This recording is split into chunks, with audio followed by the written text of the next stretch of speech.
SEC press conference, teleconference just a little while ago.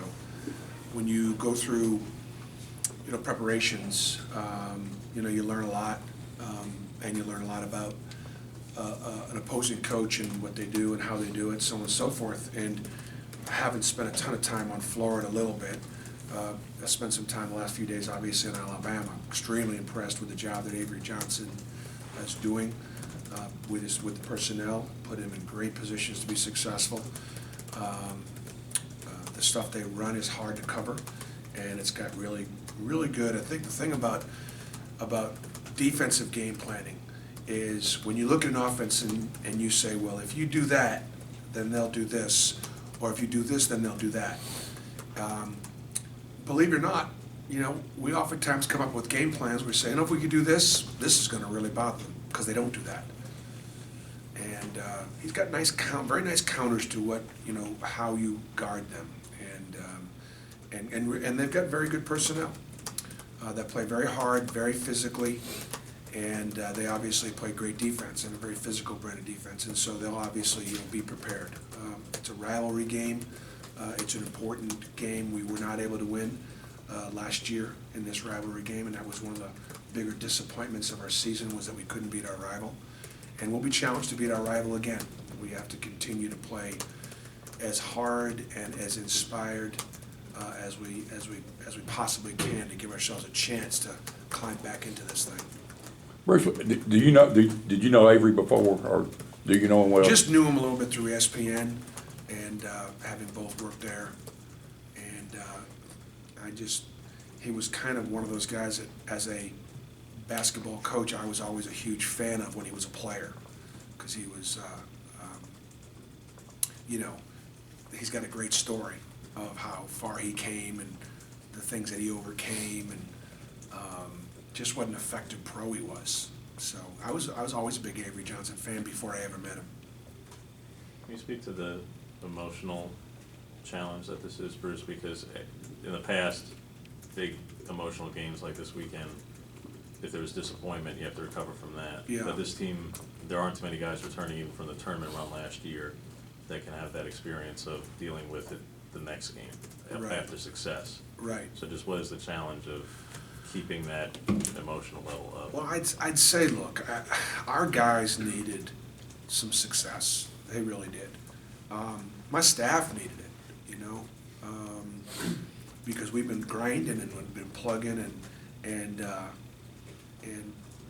that, that game came at an important time for us to be able to have a chance to regroup a little bit and put a little wind in our sails. So, yesterday, I broke down parts of the game against Kentucky from a standpoint of teaching, and I was actually able to be a little harder on them in what we did wrong, because we won. When you're winning, you coach them hard. When you're losing, it's hard to coach them hard. You got to try to figure out a way to teach them, but you got to keep them up. So I don't want the emotions of the rivalry to affect us, perhaps as much as it maybe it did last year. We played very well at Alabama last year, let one get away. We did not play well at home, although we played hard, and they physically overwhelmed us. And they're capable of physically overwhelming you. So I want to try to take the emotions out and just have our guys understand that when we play engaged on both ends of the floor, we have a chance to win. When we don't, we can't win. Is that the biggest thing about going back and watching this one is you kind of have now something tangible to show guys going, look, this is what we were talking about how when you play that way, you have I think you have to be able to say, now look, we were taking possessions off, we were taking, just different key moments and things like that, and you just can't. Now, why? Well, we got some shortness as far as our depth in the backcourt is concerned, and if T.J. Lang and Bryce Brown and Kareem Canty are going to play heavy minutes, they've got to be engaged in heavy minutes. They can't pace themselves.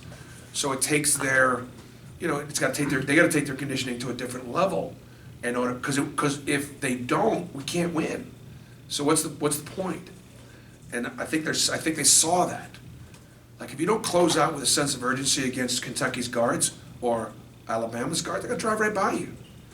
Well, it's hard to close out with that same urgency for 35, 36 minutes. Why we're not pressing?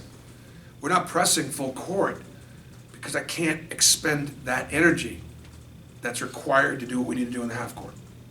Versus with two guys building programs, you and Avery both.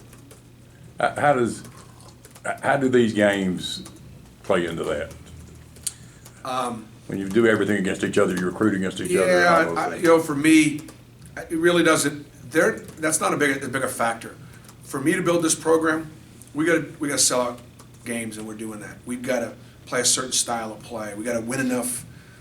We got to convince recruits that we're worthy of their consideration, and we're doing that. So it's really not about, from a standpoint of my building this program. If Alabama builds their program, it won't have any effect on whether I build this program. It won't. We can both build great programs, and both programs can continue to be in the middle, or in our case, in the bottom. So it really doesn't affect. It's not a factor. If I get this going here, it's not going to hurt Alabama. If they get it going up there, it's not going to have no effect on me in getting this going. As far as the regular season is concerned, Bruce? 'Cause It's a good I know you- question, though. I know you have bigger, grander plans and goals for sure, but as far as the regular season is concerned, is the rivalry win just kind of the last check mark you have to? Rivalry win's big. It's big. You know, there's just no denying it. But I'd rather focus on how we need to get it rather than the fact that we need to get it. I don't want to put that pressure on I just don't want to put that pressure on our players. We're trying to get to 3-3. You know, we're trying to play better. You know, we're trying to win the next game, and not.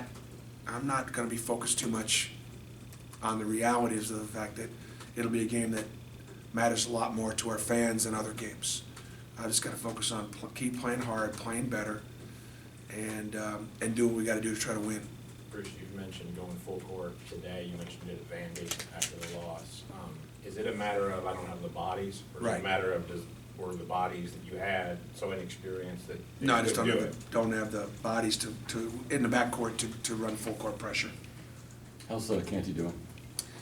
He was in a boot yesterday, and obviously Saturday night.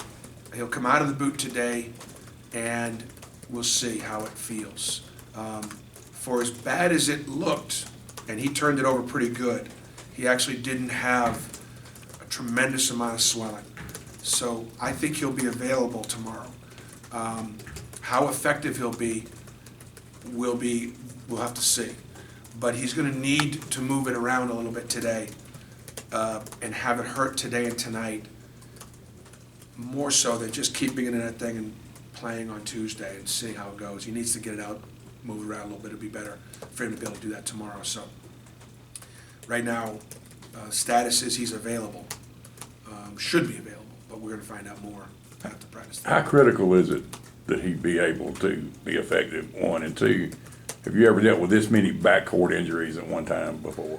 Well, I mean, Kareem is obviously very important to our team. And you ask how critical is it he plays well? When he plays well, we have a chance to win. When he doesn't play well, we don't. That's pretty critical. I mean, you know, it's just a reality of it. So, but he's capable. And you know, I think from a standpoint too, I've been using this quote over and over again. I think it's just so accurate and so honest. He says, you know, you grow up and you dream about playing at places like Kentucky or Duke or North Carolina or, you know, whatever Kansas or wherever those programs are. And then if you ever get to a point where you say, you know, those people aren't going to recruit me, then you start dreaming about playing against them. And so I just thought that was a wonderful comment, you know, just as honest and heartfelt and accurate and sincere. Now, if I can get Kareem and others to be as excited about playing every opponent that they play, we have 14 or whatever left, and he can play at that level, at that inspired level on both ends of the floor, now you're seeing one of the best guards in the league. And one of the best guards in the league will be one of the best guards in the country. Is it hard to do? Sure, it's hard to do, but that's what allows me to say that. if he's not able to do that, well, then we'll remember the moments when he did, but it won't put him in that class of being one of the best guards in the country. And so he's got the ability to do it. He's got the heart to do it. He's got the game to do it. Doesn't have, if he had a little bit more help, it would help him a little bit more. I talked about the matchup with Tyler Eulis. Tyler Eulis had a little bit more help, but he got help on Kareem got help on Saturday. We had some guys that were, very, very engaged and obviously elevated their game.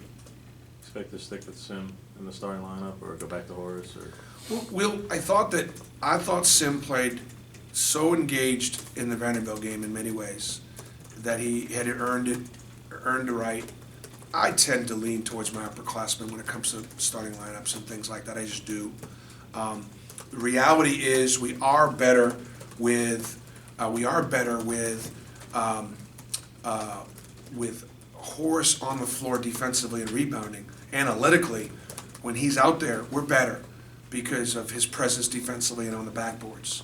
And so you like to start well, but I just think that Sim deserved it, and so I would anticipate that'll be he'll start against Alabama.